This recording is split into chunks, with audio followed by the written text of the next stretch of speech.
I plan to close the stream after 45 minutes. Hello everyone, today we would be discussing Atcoder Beginner Contest 351. I was able to solve problems A to F, so I will only discuss those 6 problems. And there is also a code forces round at around 8 p.m. So I plan to end this stream after 45 minutes. So as a result, I would be starting from problem F, E, D, C, B, A would be the discussion order. And before we proceed further, can anyone confirm if audio and everything is fine?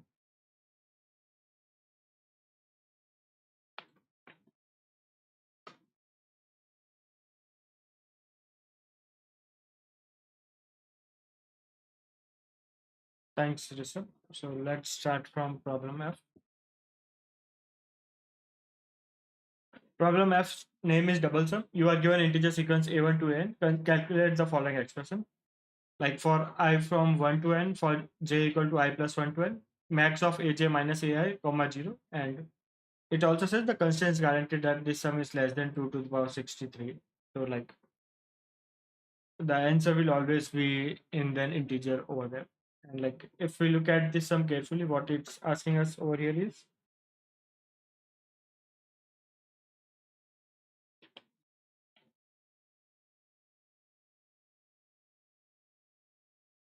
let's say these are the numbers. It says for each pair over here, like if you look at the double sum, it's essentially saying that for each pair over here, like take the difference of higher minus lower and take it with max as well.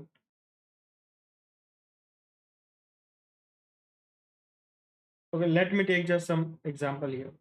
Like sample would be really great.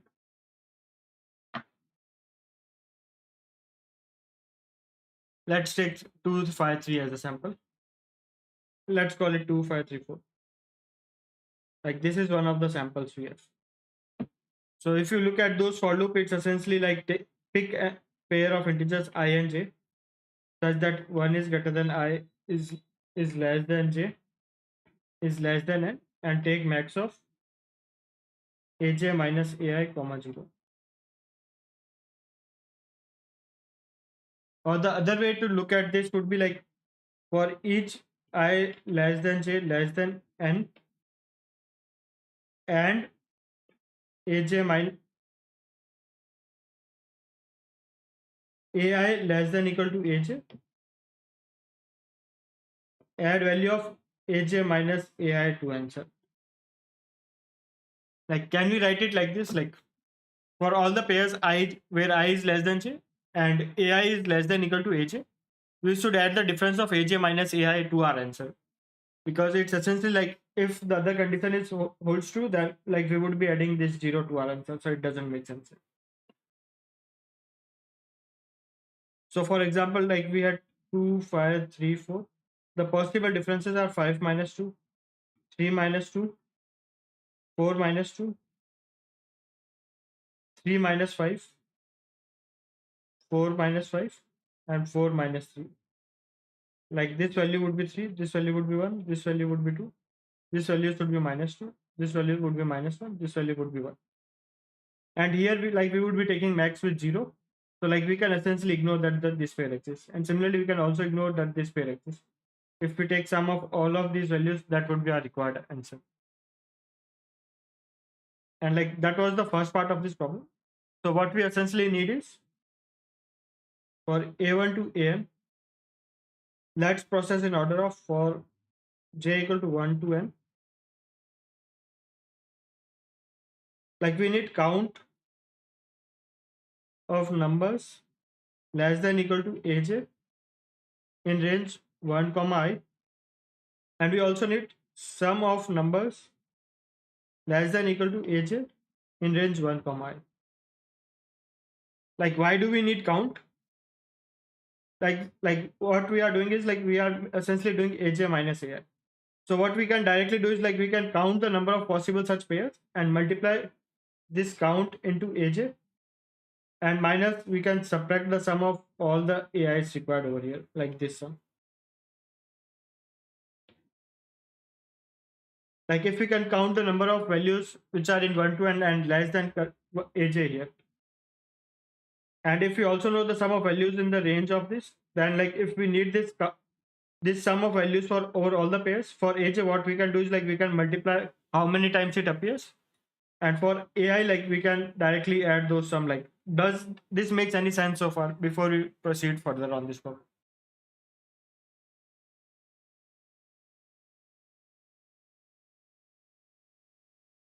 Any questions so far on this problem, like before, like how do we optimize it for the given constraint?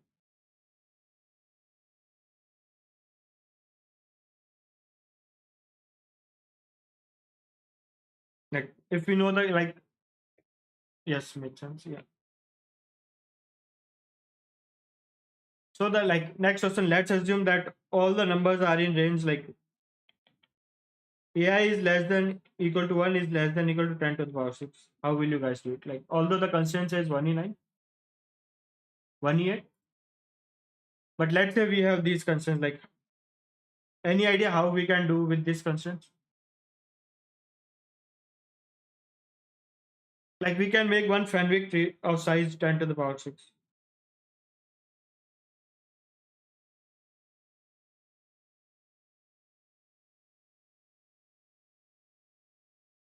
And like whenever we are processing further, like we add +1, like we maintain two Fenwick tree basically, f and count, which will give us the required count, and f and sum, which will give us the required sum. Whenever we are at AJ, like we first query for like the number of values in f and count from 1 to AJ. We also query for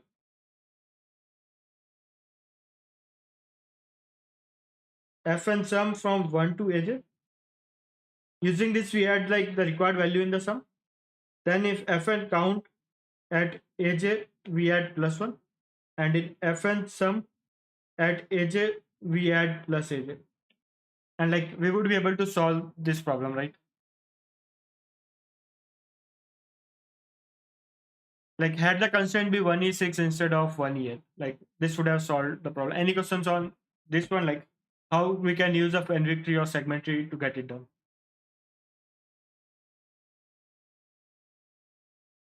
Yes, this is F. Like I am doing the problems from the last to first. Yeah. And like once we know like how to do like using the Fenwick tree like this, you can notice that if we have Fenwick tree of size 1 to 10 to the power 8, most of the values would be 0.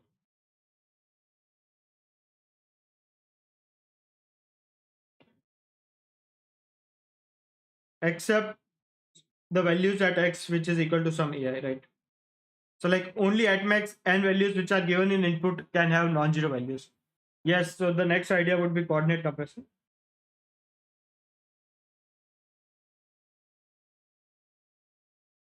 Yes, the next idea is coordinate compression. Like instead of maintaining a Fenwick tree of size 1 to 1e8, like we renumber all the values from a1 to an in range 1 to n. For example, we had 2, 3, 5, 4. Like we can renumber these values in such a way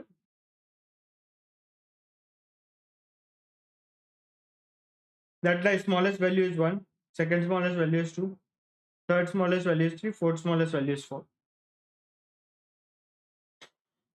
And then we can maintain a Fenwick, those Fenwick trees of size n. And like whenever we want something, like let's say for value 3, we found like what is its updated index in the coordinate compression, and then we calculate sum using that. And like essentially that was the idea I had for the problem. I will jump through the code once. Like I took all the numbers as input, and then I tried to do coordinate compression. Like I added two extra values, minus infinity and infinity.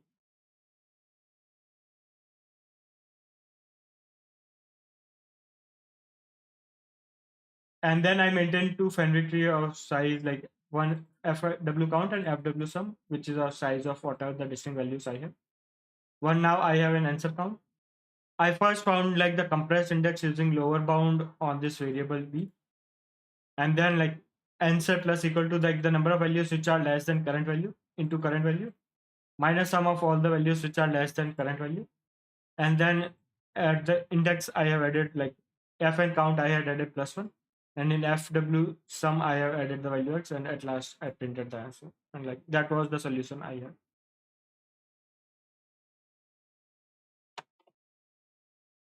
Like coordinate compression helps a lot in many ways. Like there can be other ways to do it as well using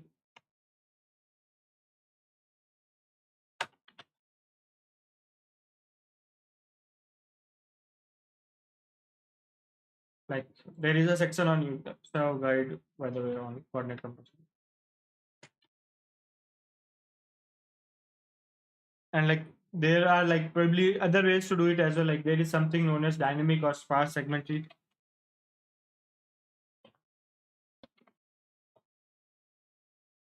Like this would have also worked for this problem. Like here you could have maintained a value of 108, and like what sparse segment tree does is it does not maintain node where the value is 0. So that could have been the other way to do this problem. And any questions on this one before we move to problemming?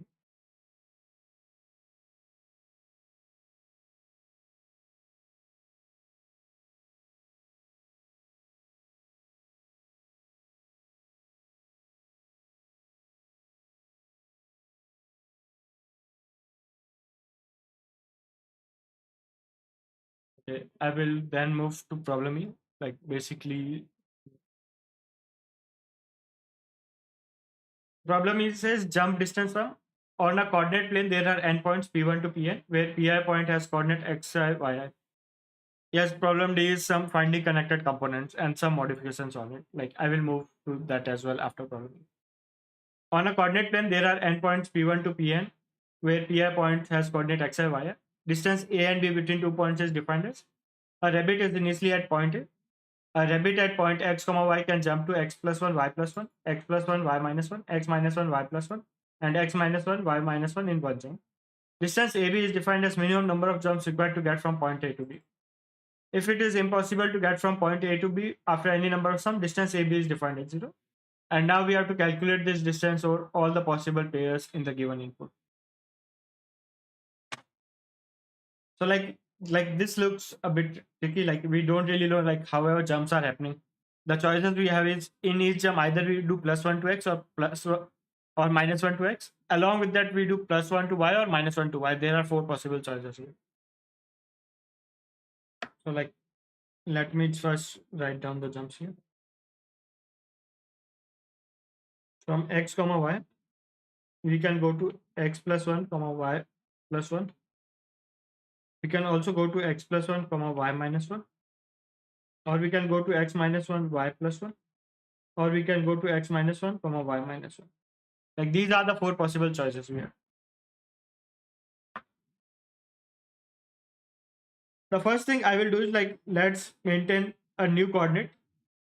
Let's call them as g comma h, which is essentially just x plus 1 comma x minus 1. Like we can always maintain a new graph, right? Where we have some coordinate g comma h, where the coordinate g would be original coordinates x plus y and other coordinates x minus y. Like generally you see some rotation by graph, like you can call it rotation by 45-degree if we also add root, divide it by root 2 here. But I'm simply to keep it integers, like I won't divide it by root 2. Like this is like rotation of the graph.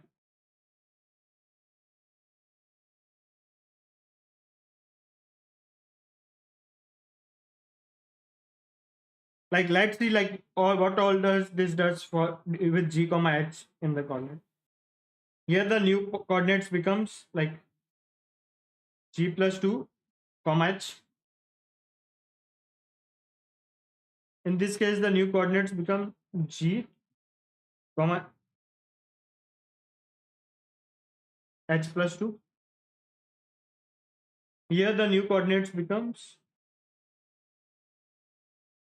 g comma h minus 2, and here the new coordinates becomes,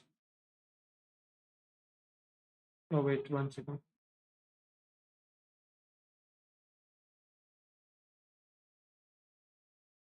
Like, or probably I will write it in a better way.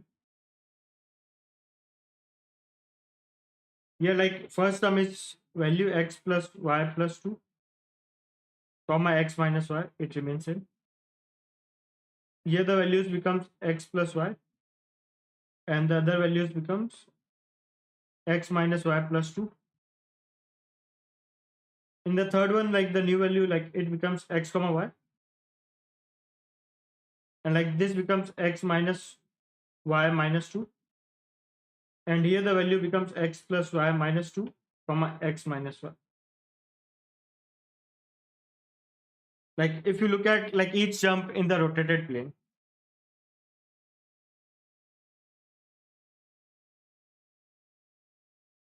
and like if you represent it in the form of g comma y, like this becomes g plus 2 comma h, this becomes g comma h plus 2,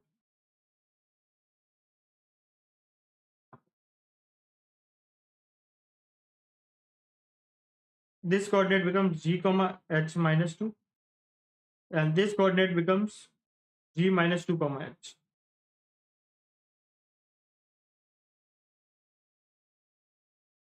Like, does this make any sense so far? Like, how does rotating the plane changes the operation here? Or any question so far? Like, if you see, like we rotated by 45 degrees, then each jump is either doing plus 1 or 2 in in g coordinate, or minus 2 in g coordinate, or plus 2 in h coordinate, or minus 2 in h coordinate.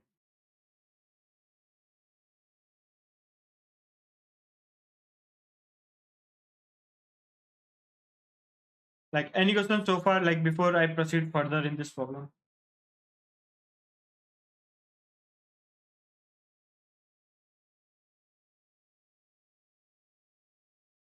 Hello.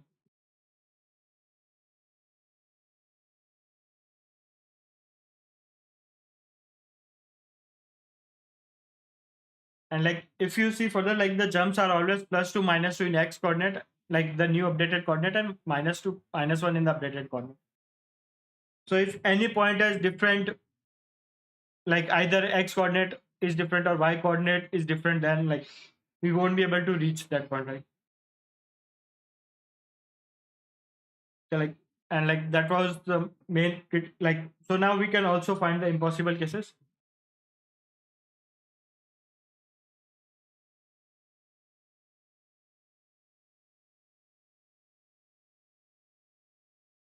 Like one more important thing to note was like once you do this g x plus y x minus y, like either g, both g are odd, g and h are odd, or g or y are even. Like because like if you see x comma y, both of them are odd or even, like whatever, like the difference will not change the parity.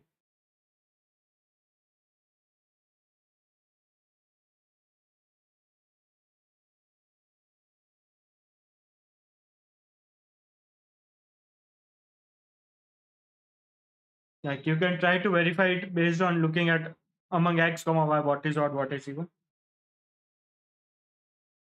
So like we can first split points into two into two groups.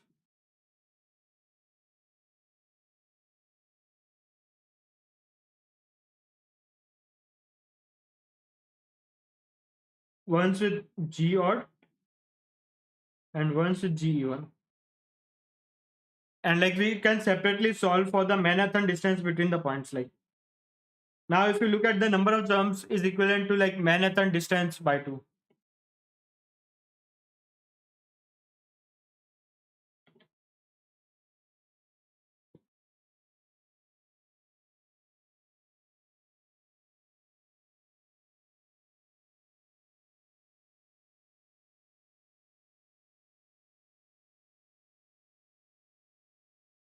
Like, does this idea makes some sense? Like, or any questions in the idea so far?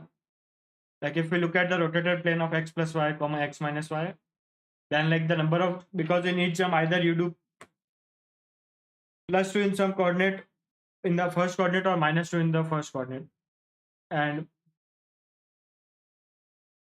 like, and because like we are looking at the same parity, so if it's possible to reach some other point, then you can always do some +2 jumps in the x coordinate and then +2 -2 jumps in the y coordinate. Okay, how are you calculating? Like, I will jump through the code once. Like, my idea was to split it into two different groups and then solve for each group separately. So, like, basically, if you look at the code, like instead of taking input in a single vector, I created two vectors. And then if x plus y is odd, like I put it in the vector one. If x plus y is in even, then I put it in the zeroth vector, all the points. And then I separately solve for the first group and second group. And like this solve function takes all the pair of points and find the distances between all the pair of points. And like that was the idea. And now let's forget completely. Like we have some points x1, y2, 1, x2, y2, x3, y3, and x and yn. What we need is sum of Manhattan, like distance for all pair of points. Like Manhattan distance between like xi, yi, and xj, yj is defined as absolute value of xi minus xj plus yi minus yj. And like once like we know Manhattan distance, like now you can also see that we can independently compute it for x and independently compute it for y.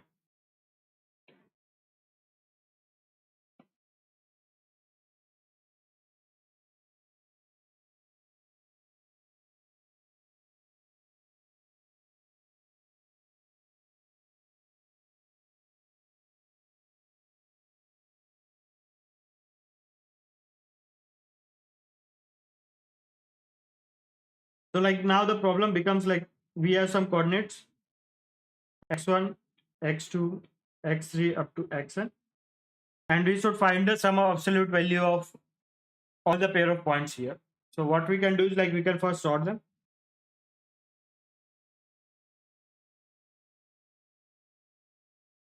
And then like you can pretty much use the same problem you had for the problem app. The idea is essentially same. Calculate this sum. Because like if you sort all the points, like aj minus ai would always be the same one. So like if you are at point I, xi, like you will need like the number of values which are less than I, which would be I minus 1 into xi minus sum of values of x1 up to xi minus 1. And if you keep doing it for all I 1 to n, like you can get the values for all the pair of points. And like this was pretty much the solution I had for problem. Like I will jump onto the code once. Like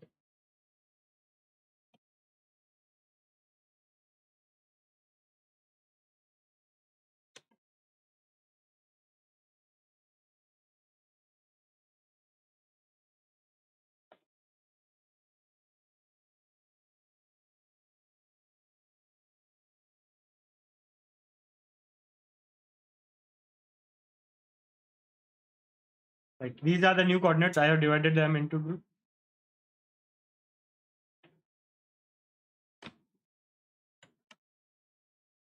Like now, like I can separately compute for x coordinate and I can separately compute for the y coordinate. Like I count Manhattan distance for x coordinate separately and I count Manhattan distance for y coordinate separately. Because the jumps were of size 2, like I divided it by 2 at the end. And like to calculate it for a particular x coordinate, I sorted all the values. My answer is the current sum. My sum is values of all the values processed so far, and count is the number of values processed so far. Then answer plus equal to like count is the number of pairs where x is the larger value minus sum. Count plus plus, sum plus plus, sum plus equal to this value, and return answer. And like this was the solution.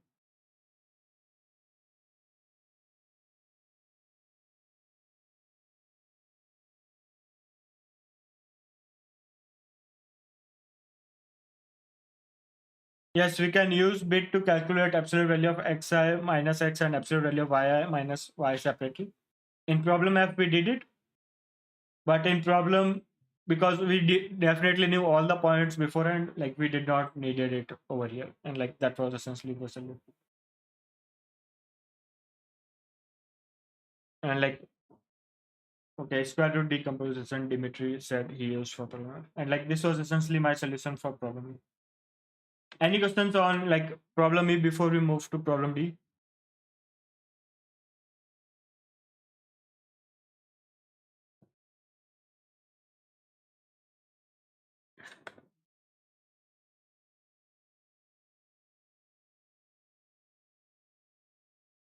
Like we don't need data structure in E because we know all the points beforehand, and like I less than j was not a constraint here, so we were free to sort all the points in the increasing order and do whatever. Any questions before we move to problem D?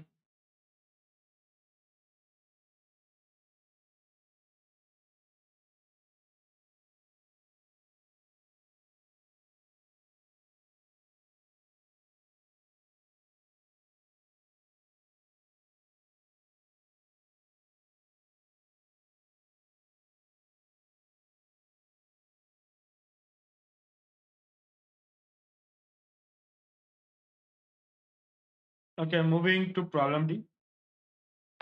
Like I won't read the complete problem statement, and I will say like TLDR for problem D.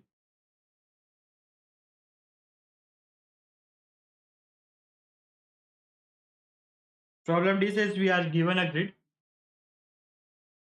like some cells have magnet,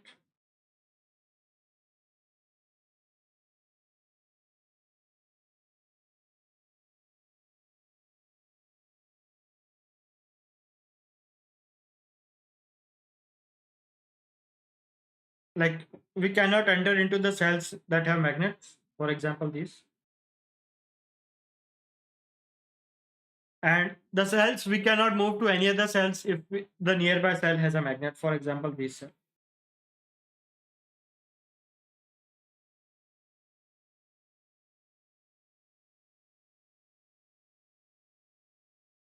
And for any other cell we can move to any nearby cell.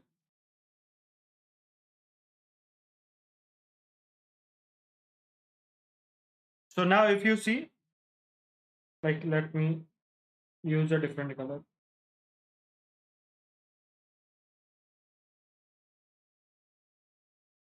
Now like there are three types of cell. We cannot enter or exit it. Then we have cells which are near a magnet. We can enter, but we cannot exit it.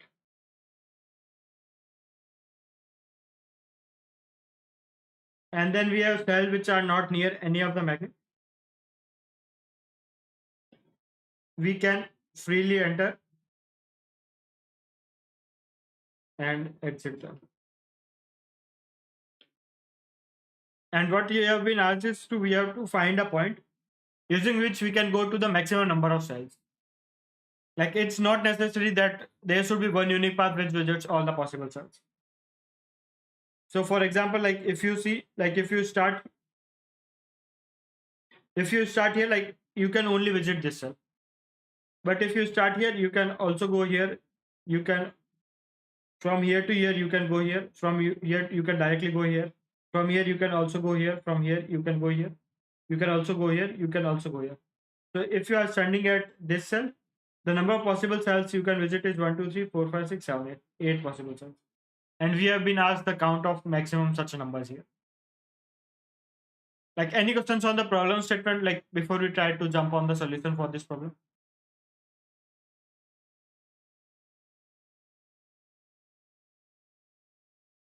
So like what we can do is like if we look at this graph as the connected components of G, like because we can freely move into any of the green points, like we can form a connected components using them. And for each connected component, we can also count the number of blue points near it.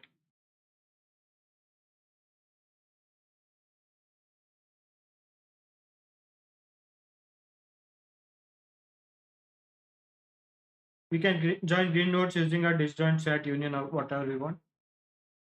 And then like for each connected component.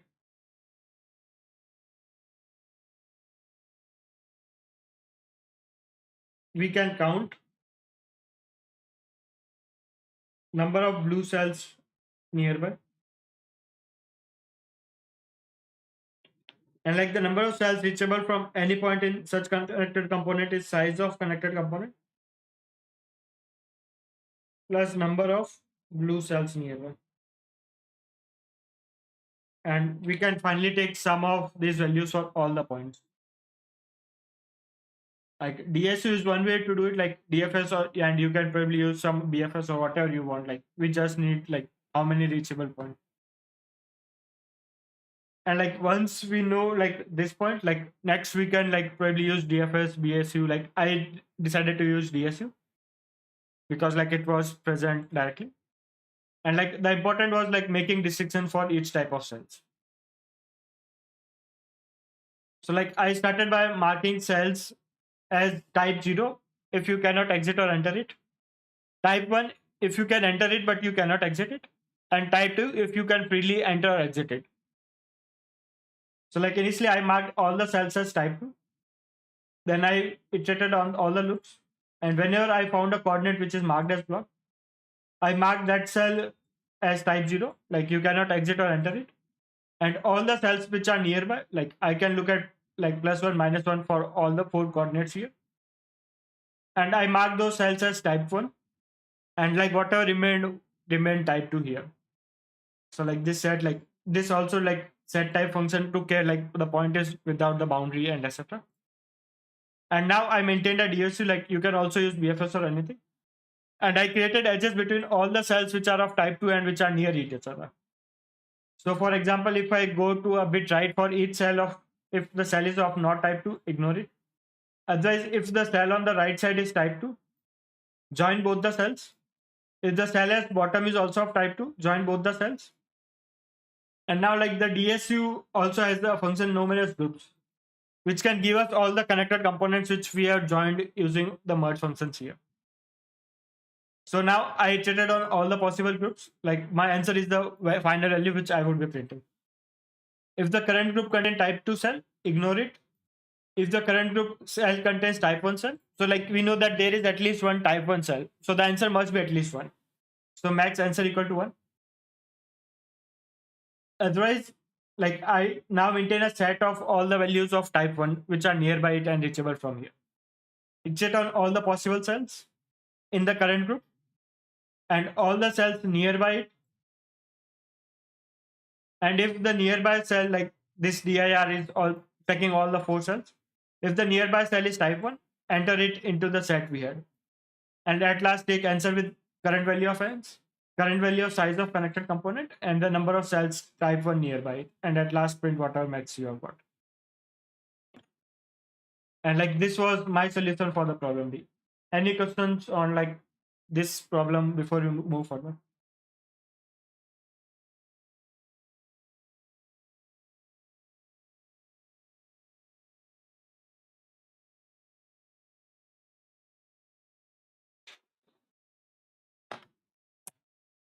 Like the critical part was dividing probably the cell into 3 different types, which you can enter or exit and do the rest of it. If there are no questions, then I would probably like to move to problem C, because my plan is to just complete all the problems I have.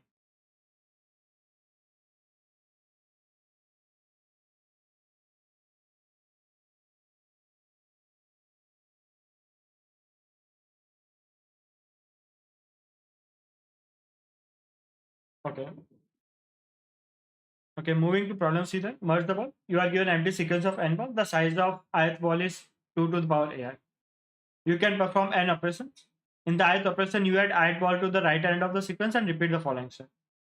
If the sequence has one or fewer ball, and the operation. If the rightmost ball and the second rightmost ball in the sequence are different size, and the operation. Otherwise, remove those balls and add a new ball which is equal to sum of sizes of both the removed balls.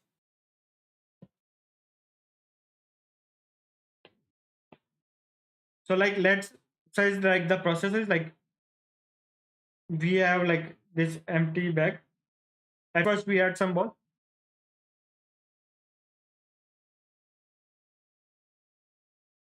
Then we also add some other ball.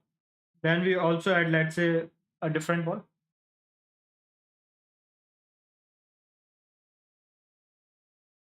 Now you can see like the rightmost two balls are of same size. So now we should remove this and make a new ball which is equal to sum of length of both the balls, which would be 8 here. Now let's say we have inserted a ball of size 4 again. A ball of size 4 again. Now you can see 4 and 4 are of same size. So like we should remove both of them and we should insert a new ball of size 8 here. Now you can see both 8 and 8 are equal. So like we should remove this again and we should insert a new ball of size 16 here. And like we should keep doing this process all the time. And at last we should print the number of remaining balls.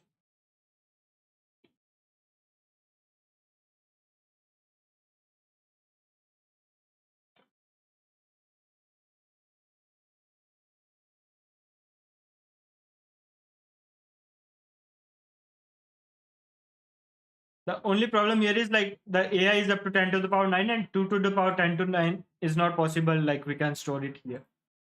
So like one thing you can notice is that instead of maintaining the size, you can realize that the value will always be power of some 2. Like if it's something 2 to the power I, and if you add 2 to the power I to it, you will get 2 into 2 to the power I, which would be equal to 2 into I plus 1.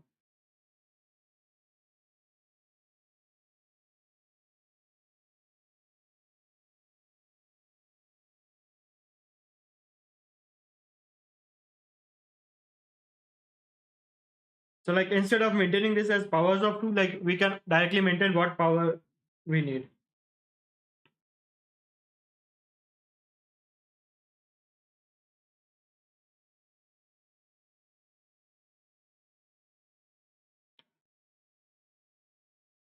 Of maintaining the explicit value.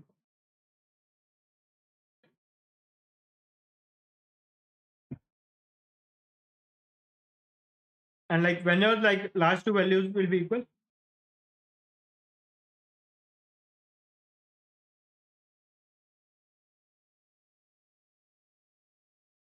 we remove them and add plus 1 add back. And like that was pretty much the solution I had for this problem.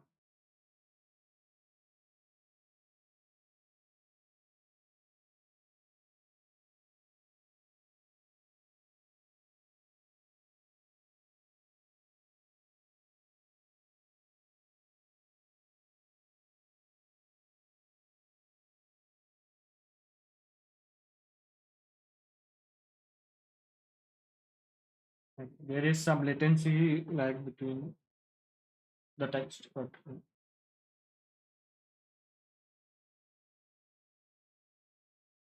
like that was my solution. Like we can will directly jump to the code. Like I am maintaining a vector and I am also maintaining a variable size. That's fun. I directly add whatever power I have, and I also do size plus plus. And if size is greater than 1 and if last two elements are equal,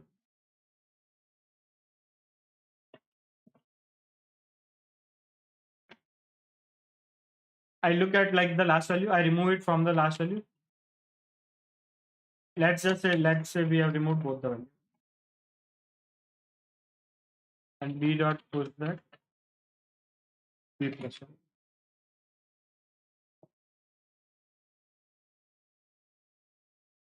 Like we can directly simulate it. And like this is the solution which will work over here. And like that's what we needed. Any questions on this one before we move to the next problem?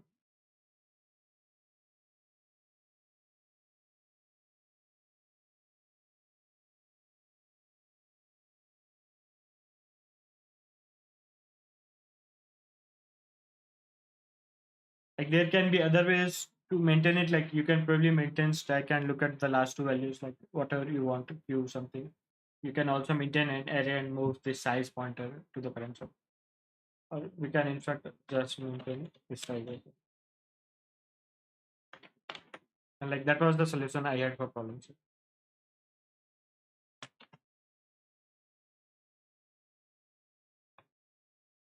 Okay, I will move to problem B then.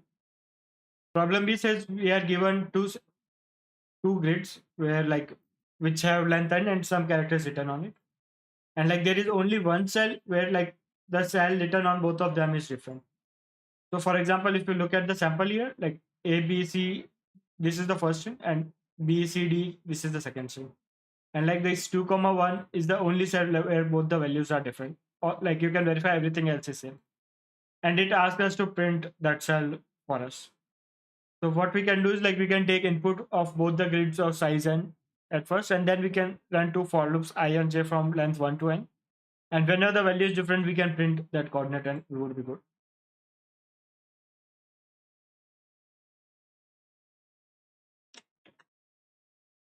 So like I first take n as input, then both the strings as input.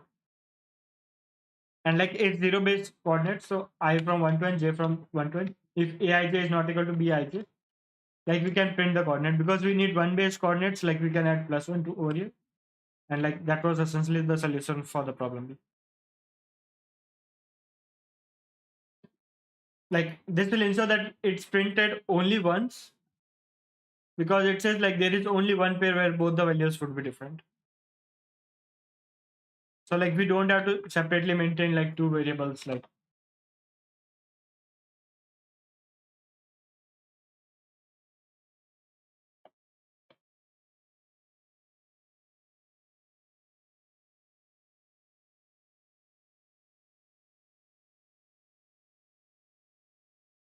we should have done it like this. If it says like there can be multiple points where the values can be different, but we can print any one coordinate where values are different.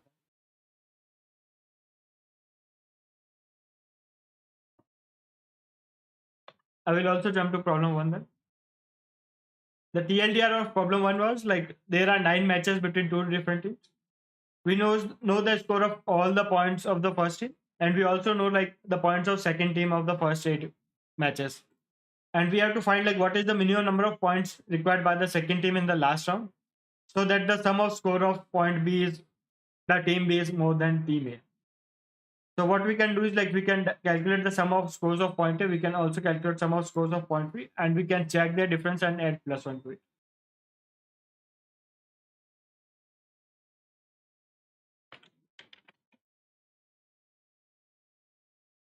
Like we can run a for loop 9 times to get score of team A. We can also get score of team B. If score of team B is right now more, we can directly print 0. Although I think the problem statement says like this would never be the case. Otherwise, like we need what is the difference?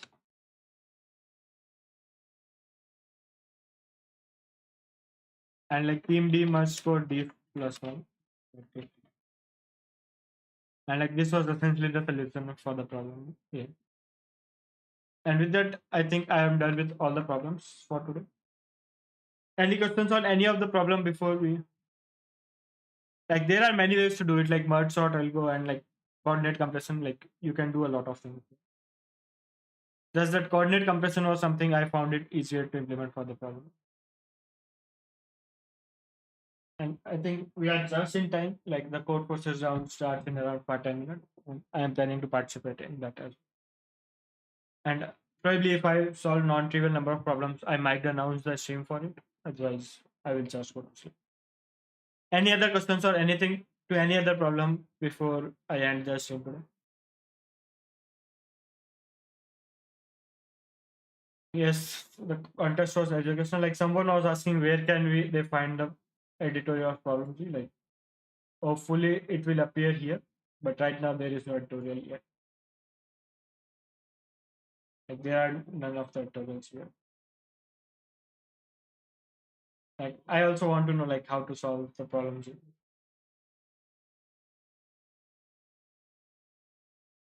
So like thanks a lot everyone for joining today.